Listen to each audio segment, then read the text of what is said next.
comment investir après 65 ans. À la retraite, alors que l'inflation continue de grimper, vos revenus peuvent diminuer. Laisser son argent sur un livret, c'est risquer de le voir perdre en valeur. Il est donc préférable d'investir.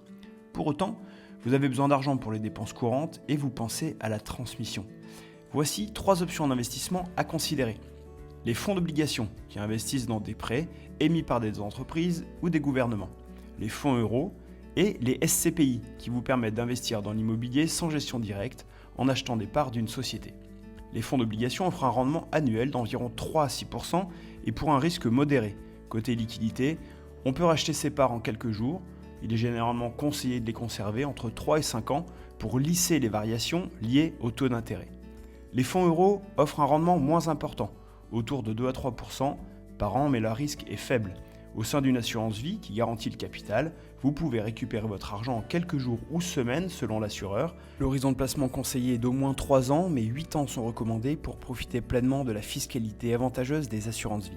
Les CPI, Sociétés civiles de placement immobilier, vous permettent d'espérer un rendement autour de 4 à 6% par an, voire plus, avec un potentiel de plus-value et des revenus passifs réguliers. Toutefois, ceci dépend beaucoup du marché immobilier et de la qualité du gérant. La liquidité est plus restreinte et la revente des parts peut prendre plusieurs semaines ou mois. Prévoyez un horizon de placement de 8 à 10 ans. A noter, vous pouvez loger les fonds euros ou les obligations dans une assurance vie qui permet entre autres de faciliter la transmission de votre patrimoine avec des avantages fiscaux sur les successions, surtout pour les versements effectués avant vos 70 ans. Avant de vous lancer, n'oubliez pas de constituer une épargne de sécurité, équivalente à environ 6 mois de dépenses pour faire face aux imprévus. Attention, ces informations ne sont pas des conseils en investissement. Chaque situation est unique, faites-vous accompagner. Pour plus de contenu, consultez myphoenix.co ou abonnez-vous à notre compte Merci Prosper. À bientôt.